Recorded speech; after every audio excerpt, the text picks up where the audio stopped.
Welcome into the huge Phillies and Eagles pregame show. A huge one today. Phillies game 2 in South Beach, Miami against the Marlins. And then the big one, the Eagles prime time Friday night, kicking off their season against the Green Bay Packers in Sao Paulo, Brazil. I mean, Dave, this is a huge, huge game tonight for the Eagles, especially. It's wild. Look, a Friday night football. We're getting Friday night football, Tyler. We got a taste of it last year on Black Friday, but now the NFL, I think they're getting smart. They're starting to, place a little bit of their vested interest on Friday night, giving us football. What now? 5 of the 7 nights of the week. Pretty awesome, and it's great that the Eagles, get to actually play in the first game in South America. It's maybe the start of something big for the NFL, but definitely the start of something big for the Eagles tonight in a much anticipated 2024 season. And you mentioned the teams being played 5 days of the 7. I know Roger Goodell said the plan was to eventually go to a 7-day schedule. So I want to know real quick, what are your thoughts on that? Do you like the 7-day football thing, or is that just too much for you?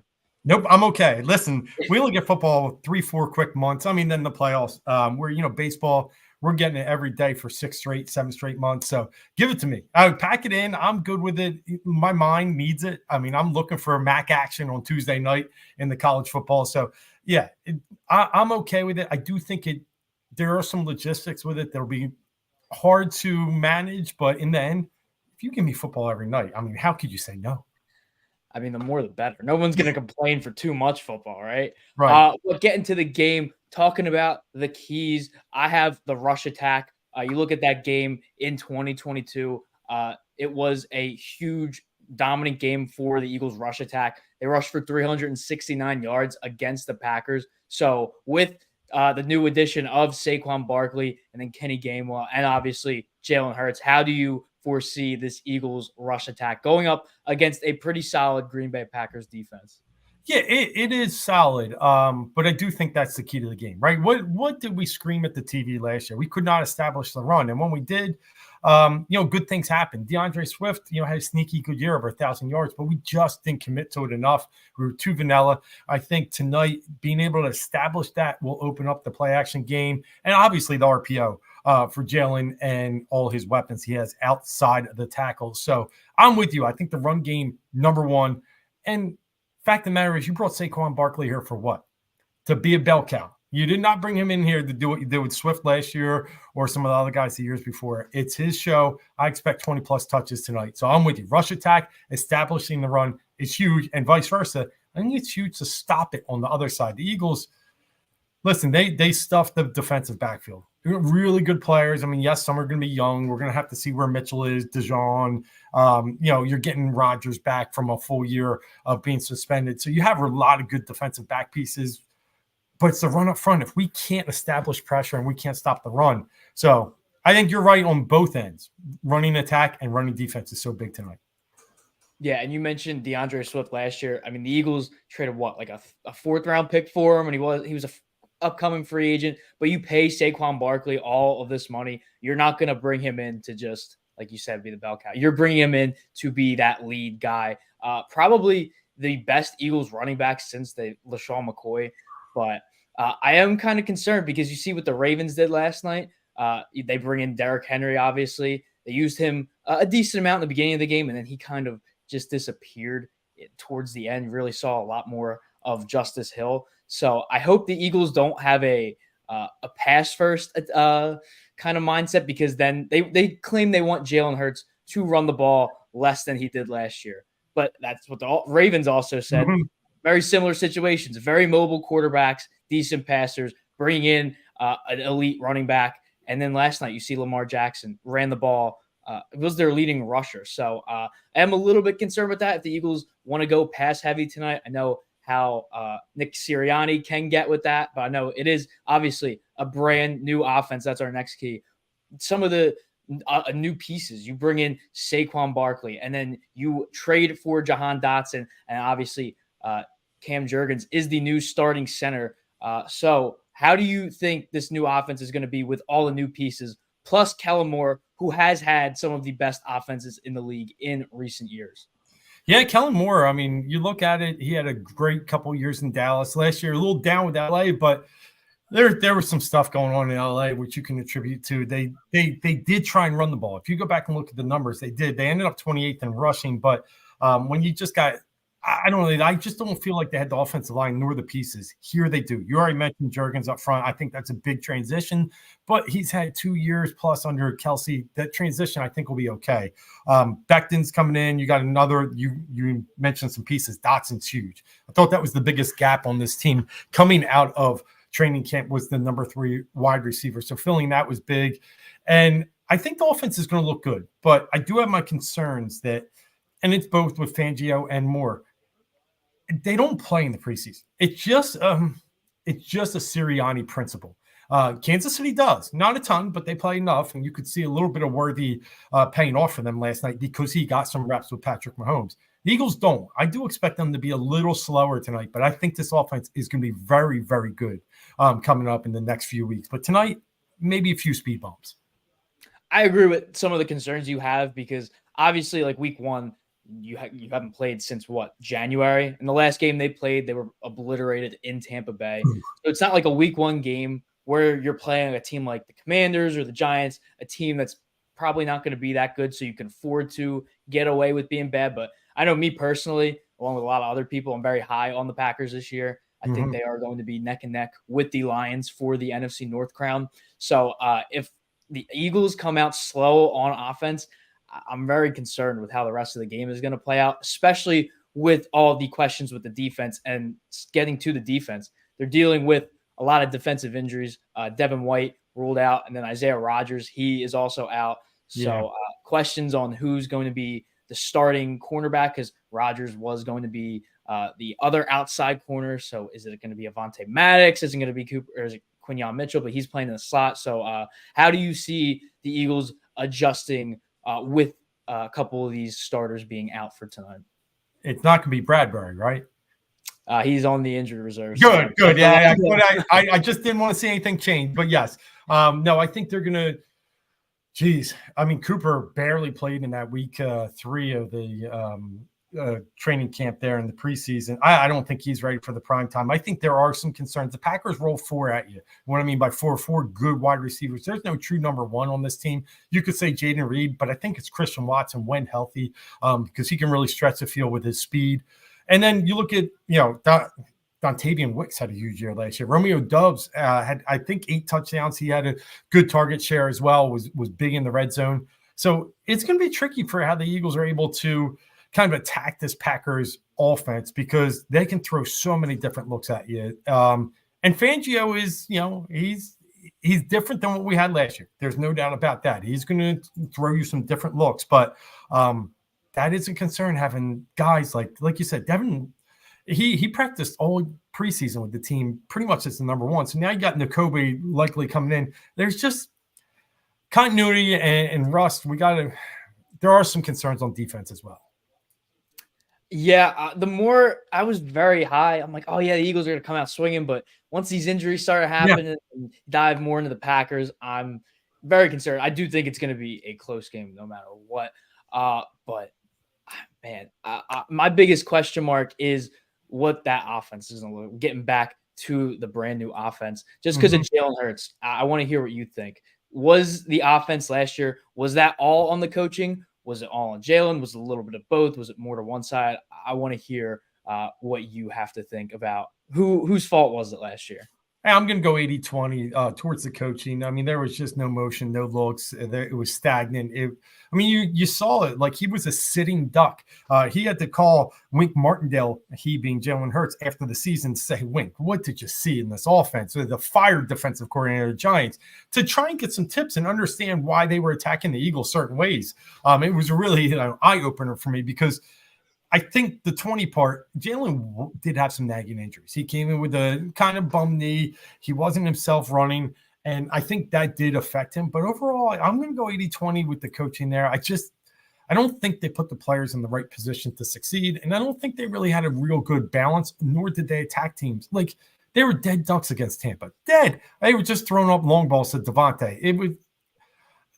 it was silly by the end of the season the way the coaching staff had their game plan set up. So yeah, 80-20, and maybe that's good news for you because most of that 80 is gone, and it's Kellen Moore.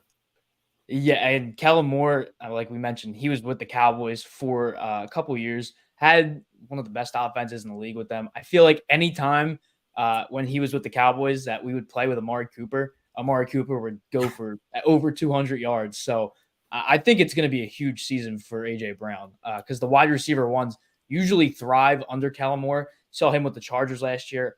Keenan Allen, one of the better receivers of the past decade. He probably had his best year last year when he was healthy. So I'm expecting big things from AJ Brown. And also, I do think I mentioned the Saquon concerns earlier. It's not like last year. They're going to run the ball with him. Kellen Moore likes to run it. Had Tony Pollard and Zeke for a while. A big reason as to why I think Tony Pollard broke out in Dallas. And then when he kind of fell off last year, I don't think that was Jerry's fault of not complimenting him with another power back. But I still think Kellen Moore is a huge reason as to why Tony Pollard broke out, his usage rate.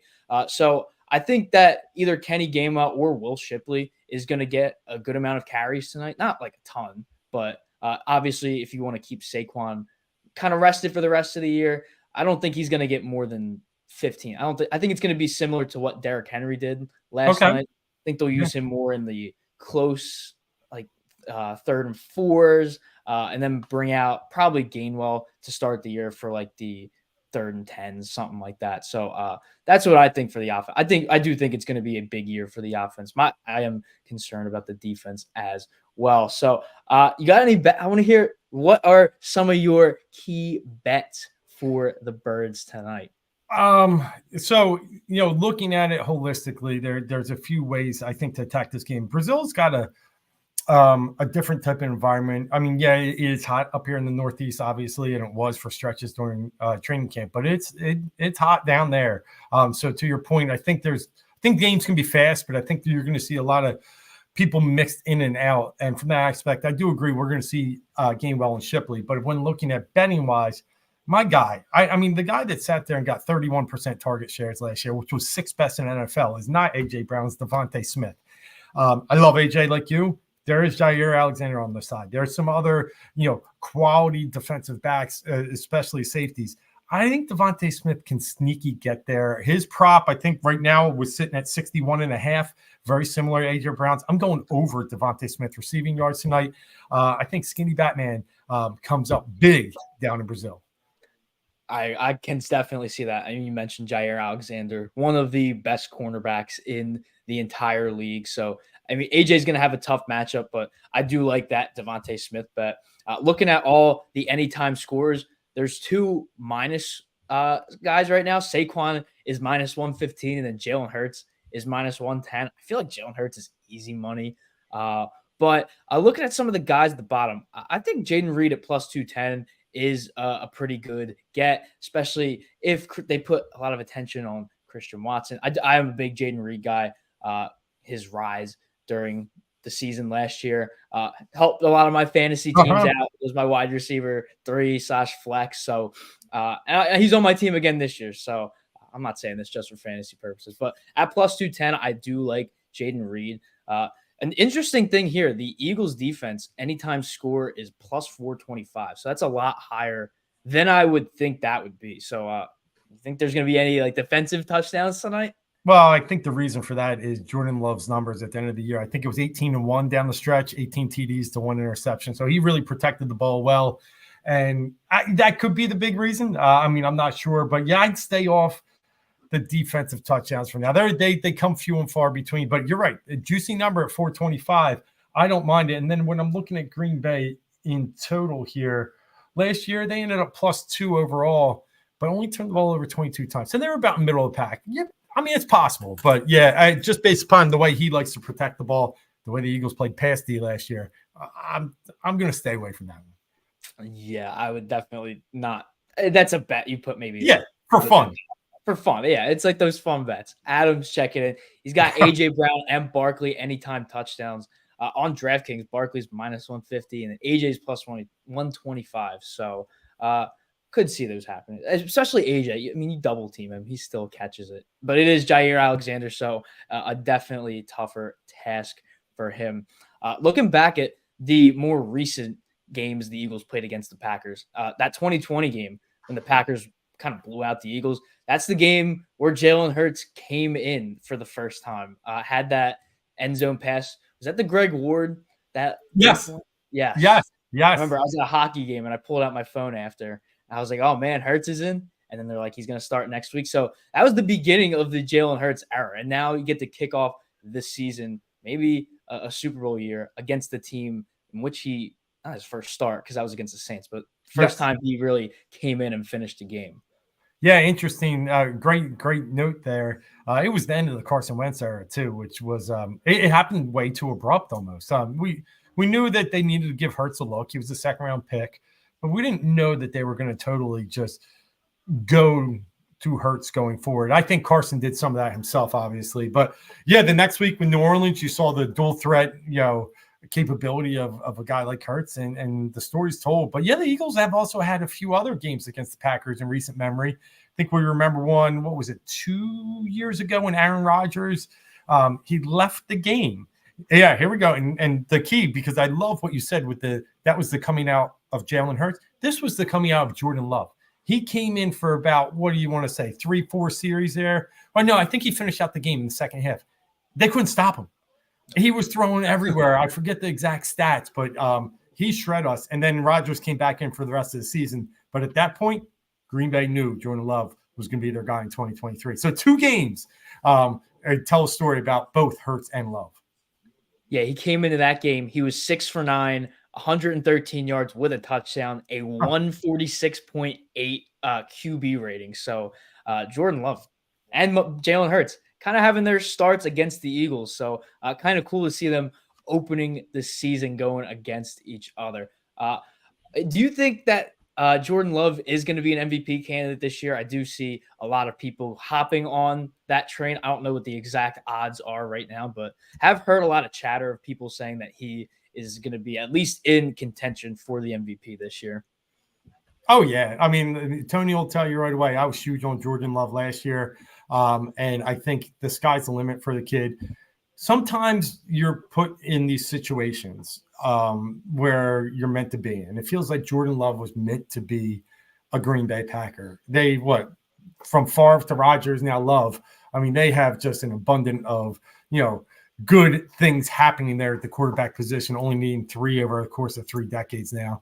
And I think he is the next one in that lineage to be a special talent.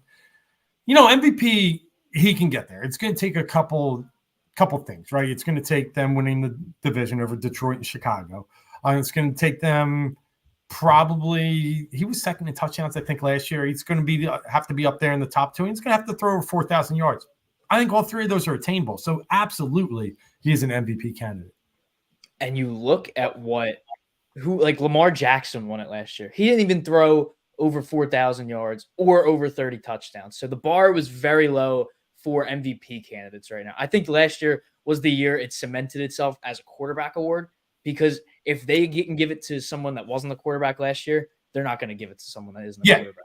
So you had Brock Purdy, Dak Prescott, and Lamar Jackson for most of the year in the conversation. So if the bar is that low again for quarterbacks, I mean, you saw last night, Mahomes had a lot of passing yards, but had 1 passing touchdown and an interception, and Lamar didn't have like a tremendous passing game. So it could be if Jordan Love goes over 4,000 yards, throws close to 40 touchdowns, I definitely think he's at least a finalist just because of how low the bar was. I don't think it's going to be that low again. No, but he's 1,400 now. I think to your point, last year we saw Tyreek Hill, upwards almost 1,800 yards receiving. We saw Christian McCaffrey have a huge year.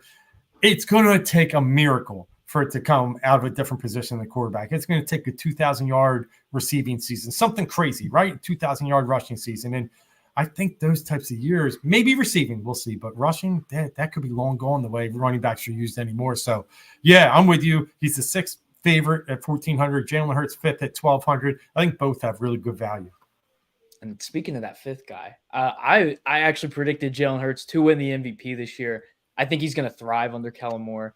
I do think it was, like you said earlier, 80-20. I would even go as far as to say it was 95-5 because Jalen had some bad throws. The Seahawks game had Kenny Gainwell open in the flat, but he decided to air it deep through that game-losing interception. But you look at that last one of the plays against the Buccaneers. It was 4th and 1, and I don't know if it was Brian Johnson or Nick Sirianni, whoever it was. They ran 4 verticals. Everybody went downfield. So everyone's like, oh, Jalen Hurts, he struggles under pressure. I'm like, well, when all your targets are down the field covered and you have nowhere to go and you have 6 guys that are 300 pounds running at you, like I don't get what else he's supposed to do. So I think what Kellen Moore did with Dak Prescott, I think it's going to translate even better with Jalen Hurts. Dak had some of his best years with Kellen Moore. So I think Jalen is primed for an MVP season.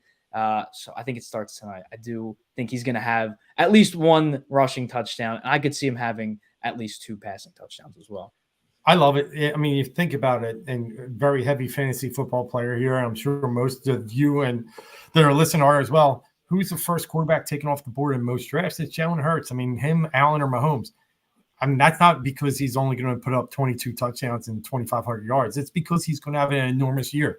And I'm with you. I think the 1,200 number plus 1,200 is extreme value. I'd take that over CJ Stroud. I'm sorry. I'm a CJ Stroud guy. I like him, but plus 800 seems a little ridiculous to me. I don't think, I think Hurts should have won MVP if he didn't get hurt 2 years ago, right?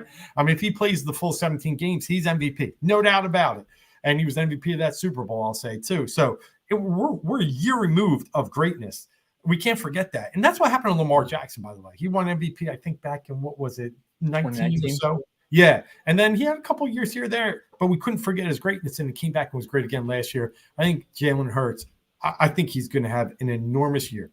Enormous. And I think he has to, just because there's so much talent on this team. They built it so well for him that I think, and plus, he's the type of hard worker, too. I'm sure he has been putting in, and they say he's putting in every effort to erase last season and come back even stronger. And I believe in him. I 1,000% believe in Jalen Hurts. I love the call. And a lot of people were saying about the whole him and Nick Sirianni, they were beefing, yada yada. If completely hypothetical, if the Eagles start the year 2-3, do you think there's a chance that they move on from Sirianni? Absolutely. And I mean, the writing's on the wall because you brought in 2 head coaches in waiting to be your coordinators. I mean, Fangio has done it already in Denver. Kellen Moore could easily do it himself. So, he's got, leaders behind him ready to take over the helm if he stumbles and falls out of the blocks. I will say one thing about Sirianni. I don't really love him. I'll say that much. But if he's able to step back and do what he did obviously when they got to the Super Bowl with the Chiefs back in 2021, if he's able to do that and let those guys lead the team and just be more of a facilitator, almost like a baseball manager, I think we're going to be in really good shape. And what I heard in his press conferences this training camp, as well as down in Brazil, I do think there's a chance Nick has learned a little bit from last year. So I'm going in with an open mind here. I said, not the biggest fan just because of some of the yelling at the Chiefs fans and the gimmicks. I don't need that. But if he could learn from that, I'll give everybody a chance. I think Nick's got a chance this year. But you're right. At 2-3, ooh, it's dangerous. Yeah, it's not like an owner where it's like an owner that really doesn't care about winning. I mean, it's Jeffrey Lurie. Jeffrey Lurie has been the greatest Eagles owner of all time, I would say. Yeah. Always competitive under him. There's one bad year. A year or two later, the Eagles are back in the playoffs. But, I mean, Sirianni, I had the argument with Tony that I think if they win the Super Bowl this year, he is the best Eagles coach in history in terms of success, because you look at his resume. Just say, hypothetical, he wins the Super Bowl this year. He made a Super Bowl before that, and he's made the playoffs in every year. I know they lost in the first round, but I know not in terms of like an actual coach, because obviously you got Andy Reid and Dick Vermeil, 2 bona fide Hall of Famers, and then Doug Peterson too. But in terms of success, if somehow the Eagles win the Super Bowl this year, I think Sirianni has to be in that conversation. Don't put a statue up, not like Doug Peterson. That's a different story. But I think this is a make or break year for Nick Sirianni, for his not just his future, but for his legacy as well, because I think he will be remembered as one of the all-time Eagles greats if there is a Super Bowl this year. I think it's a great hypothetical discussion. And hopefully we get to the hypothetical part and it's real. But let me ask you this before I answer it. Who's the best quarterback in Eagles history? Nick Foles. Yeah, and then there you go. So you are falling down the same path that Sirianni goes, even in a shortened window, and wins this year, being the 2 Super Bowls and having multiple double-digit win seasons. That's what Foles did in the shorter time frame, able to bring us that elusive championship. So I like your consistency, and I might not be all the way there, but I'm not far from it. If he wins the Super Bowl this year and it's impressive, and it's going to be close, right? That's 2 Super Bowls. Not even Peterson or Reed can say that. So not 2 Super Bowl wins, but being the 2 Super Bowls. So yeah. And in an era where, frankly, let's just be honest. Andy Reid was great, but the NFC East was atrocious for about 15 years. Like, he had his run. This is a tough NFC East, and this is a tough NFC with San Fran and obviously the likes of Dallas and some other Giants. We had to go through Brady recently. So it would be impressive. I agree. Mentioned the Niners. I am really high on the Lions this year. I call the NFC a 3-headed beast between the Eagles, the Lions, and the Niners. I actually did project the Lions to make the Super Bowl this year. I don't know how I feel about that, but how do you think the Eagles match up with those 2 other teams? I'll know after tonight. I am nervous about how we would match up against an offense like Detroit that can really, gash you on the ground and in the air. And I'm not a huge Jared Goff guy, but he is a very good play action quarterback. So if they can establish the run, he can really get at you. So I think the Lions are a tough matchup. And San Fran, obviously, very tough. But I'm just these last 2 years, I feel like it took a lot out of them. Can C-Mac really stay healthy for 17 games, for a second straight season? I don't know. And Trent Williams coming in this late. Are you coming this late? We saw it with Jonathan Taylor when he showed up to Indianapolis last year, late or mid-season. It's tough if you're not getting the reps in. So I expect, actually, and I agree it's a 3-headed race, but I actually think the tougher of them right now is Detroit. I 100% agree. I don't think the Lions will win a game because of Jared Goff, but they will win with him because they have a good enough team surrounding him. I think Jameson Williams is going to have a big breakout year. You had heard Ben Johnson said that he needed to mature. He wasn't mature the past 2 seasons, and that he finally matured. He finally understands. You saw Josh Reynolds leave, so he's going to fill into that wide receiver 2 role. You still have Sam Laporta coming off of an amazing rookie year, one of the best tight ends in the league, probably definitely top 10, arguably top 5. And then you have that defense with Aiden Hutchinson. So it's really it's going to be tough, especially with a guy like Dan Campbell who isn't afraid to, punch him in the mouth, Yeah, and bite the kneecap. Yeah, I'm with you. Yep. And now Dan Campbell's my big, do they win despite him or do they win because of him as well? And I think you can win because of him. I just hope he can, his aggressiveness is also is a great trait of his, but it's also a great flaw. So we'll have to see. That's why this year is going to be so exciting. It's just like John Harbaugh, because when they scored, it looked like they scored the touchdown. He was going for 2. Oh, he signaled to go for 2. And I said, why are you doing this? This happened in the Pittsburgh game a couple years ago where Harbaugh went for 2 and they just went to overtime, but they lost it because they failed the conversion. So aggression can be a very good thing. It can be a very bad thing. You see it with Doug Peterson. You saw it in Philly. You still see it now in Jacksonville. So see if that aggression can carry over. But before we move on from the Eagles, do you have any more bets that you would like to share? Yeah, as far as the Eagles game goes, I'm on the over. I think there's, last night they were trending that way. They hit right on the number. It depends what you got. Obviously, that last touchdown would have pushed a lot of people into the over bucket if the toe wasn't out. But I do think both teams, are going to be able to give the other team some creative looks that will put points on the board. Green Bay wasn't, they were a good defense last year, but by DVOA metrics, they were down near the Eagles. They were in the bottom third of the league. So I think they can be had on the ground and in the air. And I think the Eagles offense is good enough to put up over 20. So I do like the over in the game tonight. I don't have a side. If I had to bet it, right, I would bet the Green Bay Packers. I think the Eagles just having all these new coaches in place, not playing anybody in the preseason. I think they're going to take some lumps just early on, and they might be able to come back and win this game 1-2. Who knows? Matt LaFleur is great, and they have a coaching staff that's intact. They have the same receivers, same offensive line, same quarterback, new running back, okay, but they have a lot of continuity there where the Eagles have a lot of newness, and I just think it might take – and it wouldn't be bad. Listen, if the Eagles lost this game, it's not the end of the world. The Kansas City Chiefs lost on Thursday Night Football last year, and they won the Super Bowl. It happens. I'm not saying they're going to lose, but I'm saying I don't have a side, but if I did, unfortunately, I would lean a little bit towards the Packers. Yeah, on DraftKings, Packers are plus 110 right now, so they are plus money right now. Eagles are -2, though, funny enough. Yeah. I do like the Packers at +2. I think it's going to be a very close game, even if the Packers it'll be very close. So I think that +2 is a very good number. And I don't know if DraftKings offers alternative spreads, but if there's a Packers at +5, I love that one because I think it's going to be like a 3 to 4 point game. That's what I'm projecting it to be. Yeah, great. And then one other game I'm going to throw out now, but I will be posting an article on Win Daily Sports tomorrow. I normally put a 4-pack up there. I had great success last year. But one game, I'm telling you, I'm drinking the Kool-Aid. I said it earlier on some other shows, and I'm going to say it again. I think the Chargers might be all right this year. Jim Harbaugh's first year in San Francisco, he turned a 6-10 team to 13-3. Tomorrow, they're a light fave, -3 against Las Vegas. I'm just not so – I like Antonio Pierce, but I'm just not sold that everything's, kumbaya there. Zamir White, okay. But Devontae Adams, the rumors, what D-Jack said, that he's not happy there. Now he has to go address those. Got Gardner Minshew, who we know from the Indianapolis and Philadelphia days, can't throw the ball downfield.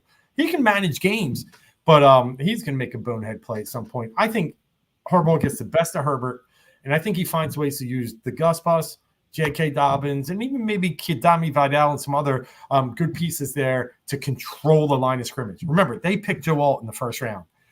They knew they had to fix the offensive line. They're going to try and, be beast right at the line of scrimmage, and Harbaugh's going to bring that mentality in. At 3, I like the Chargers tomorrow. Or Sunday. I'm saying tomorrow. I do like that. They obviously Harbaugh coming off of a national title, playing the Raiders. You mentioned Gardner Minshew. Minshew's not a bad quarterback, but obviously you mentioned he does have some throws where it's just like, why did you do that? Yeah. I have a Minshew jersey right here. I love Gardner Minshew. Yeah, he does make those bonehead moves. So especially at -3, I really like that. Money line is at -155 right now. I don't know what the season long bet is, like what their over under for wins is. 8.5. 8.5. I would take the over. I think they're going to win 10 games. I think that's really good odds. You look at the team. It's not a team that like your eyes pop out of your head. Like when, oh my God, look at this team. But it's all a matter of coaching in the system. You bring in Greg Roman, who runs a run-heavy offense. You get all his running backs from Baltimore. Justin Herbert is one of the better quarterbacks in the league. Doesn't have a ton of receiver help, but I think it's going to be a sneaky season for Ladd McConkey. I'm pretty high on him. I think he's going to have a really good rookie year. So I do love the Chargers bet money line and spread this week, and I do love their over season total as well. And take this, and I love over 8.5. Second easiest schedule in the NFL. So take that for what it's worth. And they were 3-6 in one-score games last year. If they could have just flipped that, they'll get there, no problem. But yeah. You have the defensive guru, Brandon Staley. He's long gone now. So I think Chargers are finally going to reach their potential of what they honestly should have been 2-3 years ago. You had that lone lead against Jacksonville in the playoffs. I thought they should have fired him after there. They basically chose Quentin Johnston and Brandon Staley over Sean Payton, but at least they got Jim Harbaugh now. Jim Harbaugh, I think, is a potentially better option for them over Sean Payton. So do like the Chargers. So any more bets you got? Well, I'll give one more before we go to baseball. I'm a big college football guy. I'll have a show with Joel Schreck from Win Daily tomorrow morning, 9:30. Heat Ratio Sports will be pushing that out as well. But tonight, I'm going to go with Duke. Those Duke Blue Devils. Riley Leonard left, went to Notre Dame, but they still got some talent left there. And I know Belko left to Texas A&M. We saw what happened there. I think they got some fuel like, hey, my coach, my quarterback leave. We still got some people here. And Duke is a small dog tonight, +2. I like them to cover the spread. I'd see some sharp money, some reverse line movement too. towards Duke. So I'll take Duke tonight as well for the people out there asking. But I know we wanted to talk Phillies as well. So Tyler, what do you got for me? Let's see what we got today for the triple play. I do really like this. Zach Wheeler over 7.5 strikeouts at plus 105. JT Realmuto 2+ total bases at plus 140. And then Bryce Harper to get an RBI at plus 150. They're going up against Edward Cabrera. He has a 5.33 ERA, 1.47 whip. So he definitely gives up a lot of hits. And the Phillies got to see him earlier this year, and they did hit him pretty well. I got the stat. Is he going to pull out? There I think he barely made 5 innings, maybe 4. I remember 4 innings, 6 hits, 6 runs, 1 home run, walked 4. So I definitely think there's going to be a lot of base runners. And you look at the career stats, Harper is 3 for 7, Cassidy's 2 for 7, JT's 2 for 6. So a lot of plus action on this Phillies lineup against Edward Cabrera. I love it. Cabrera's big Achilles heel is that what you said, the walks. I mean, he's wild. He doesn't know where anything's going. I remember when he first came up, one of his first games was against the Phillies, and he dominated them because that changeup is just filthy. And if you don't see it and you don't have tape on the guy, like it's really hard. But now there's tape out there, and now the MLB they catch up to you, and that's what we've seen with Cabrera. Yes, still some high strikeout rates, but other than that, I do think, like you said, the whip is very high. I like all those. Because if there's one thing about JT of late, it's extra bases, right? He put one in the stands the other night, which was huge to give him cushion at the end of the game. And he's been a big doubles guy. So I like the 2+ bases. And Harper, last I looked, I think he was batting like 340 in the last week or so. So to get an RBI, and Turner's been getting on base. So I like all your plays there tonight. I don't really have a play on the game per se. But I do think looking here with the Phillies going forward, they've started to play the baseball that we saw back in May and June, which was really, crisp baseball. When they pitched well, they might not hit great, but they hit well enough to win. And when they hit well, they pitched good and good enough to win, right? When they were losing, at the games they got good pitching, they couldn't hit at all. And the games they got good hitting, they got terrible pitching. Now they're back to a more baseline team. And we knew it could all even out. Injuries, a little worried, but obviously Harper came back. Bohm looks like I don't think he's back tonight. I looked at the lineup, but I think they're staying maybe tomorrow. Have you heard anything on him? He did go to the IL today. Did finally? Okay.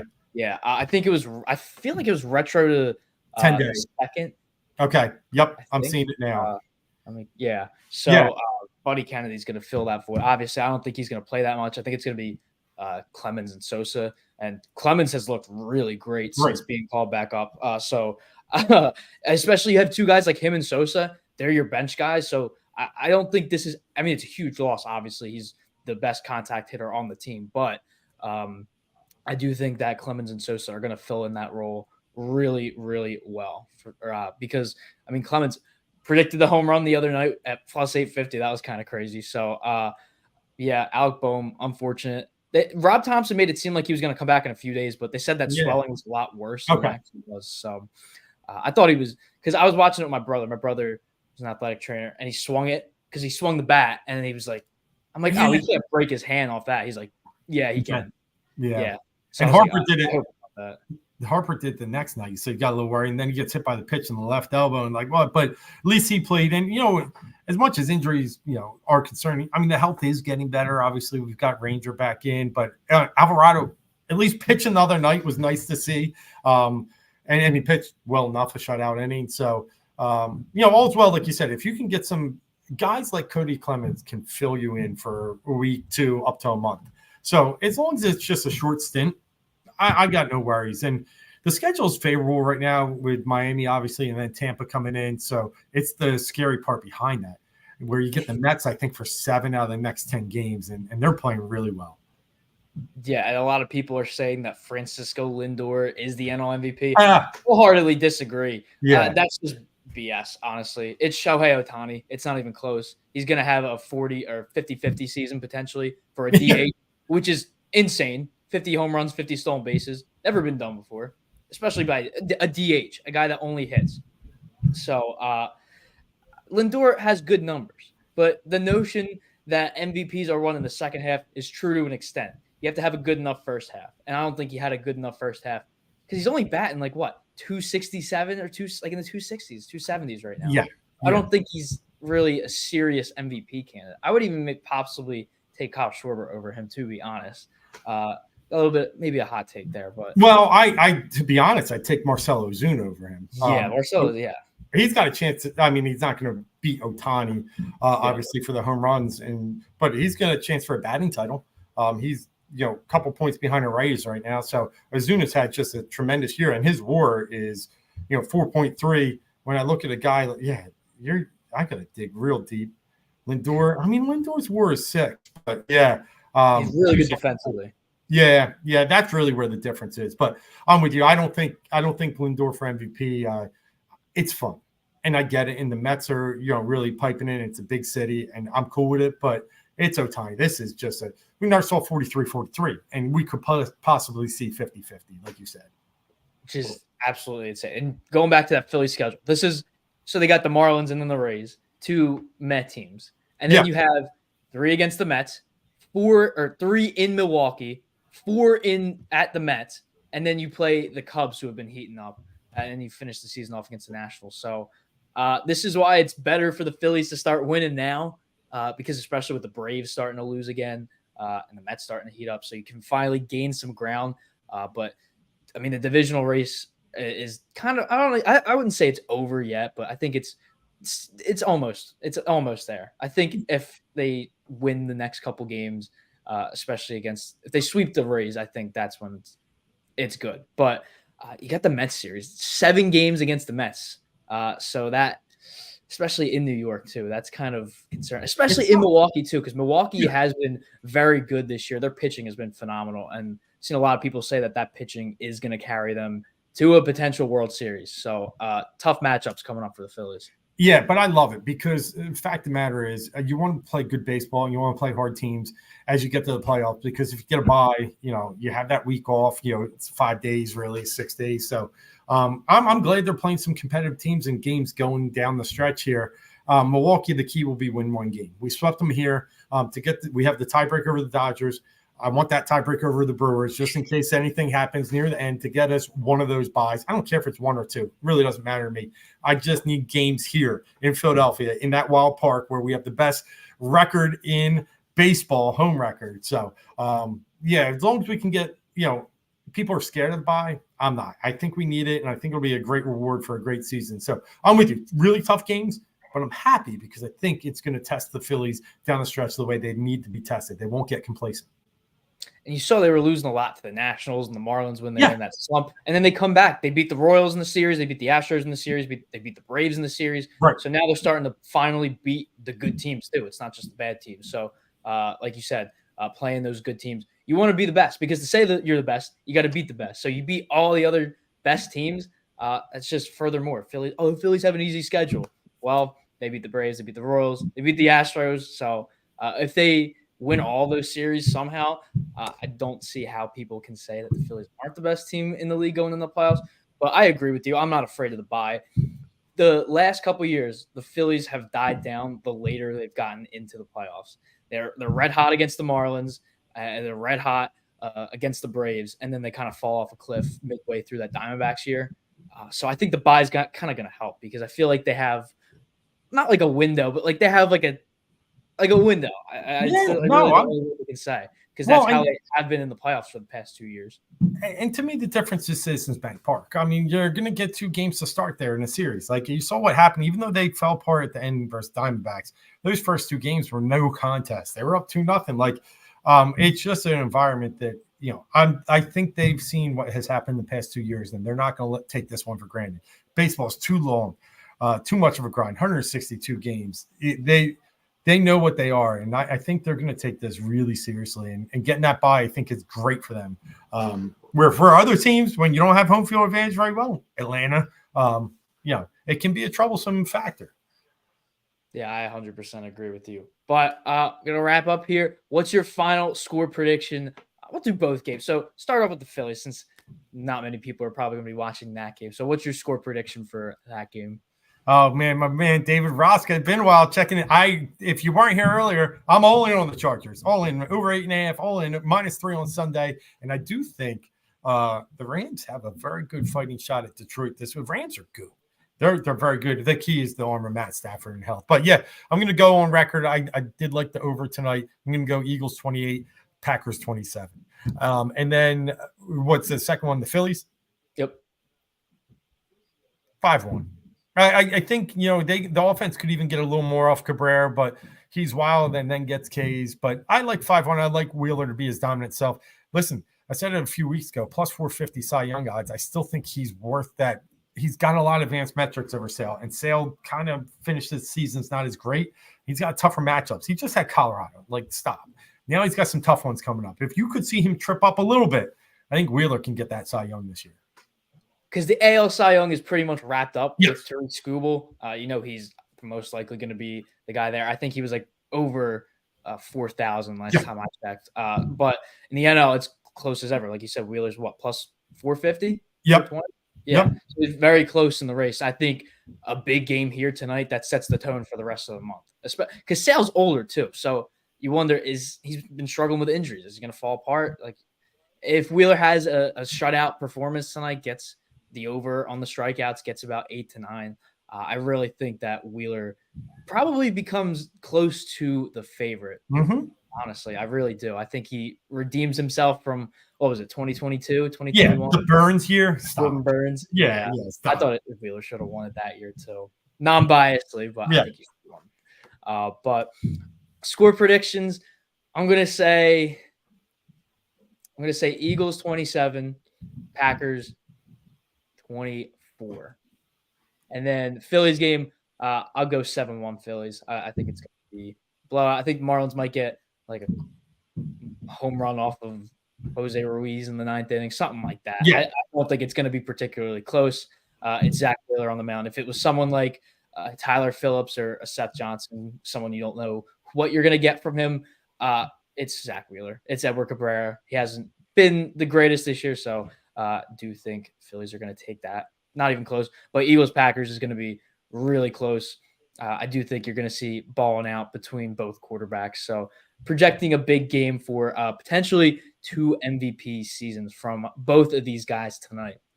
I love it. I can't wait to see it. It's been a pleasure hopping on here with you, Tyler, chopping up 2 huge games in Philadelphia sports tonight. So get your double TV watching on, and let's cheer on our Birds. Let's cheer on our Phils, and let's go, man. I can't wait. I can't wait, man. It's awesome. Appreciate you joining me tonight. It was awesome. We're doing this again very shortly, I hope. No post game tonight. We'll be live here tomorrow at night for the Phillies pregame show. Dave's going to be on here for what time is it tomorrow? 9:30 a.m. Doing some college football. Michigan, Texas, 2 top 10 teams. We got a lot breaking down on the slate, but 9:30 a.m. So make sure you're liking, commenting, subscribing. Press that notification bell so you get reminded for 9:30 for Phillies pregame tomorrow night. Thank you all so much for tuning in. I want to thank Dave again for joining us. So have a good night, everyone. Enjoy the games, whichever one you watch. If you watch one or both, enjoy them both. Go Phils, go Birds. Have a good night, everyone. Stay fresh, my friends.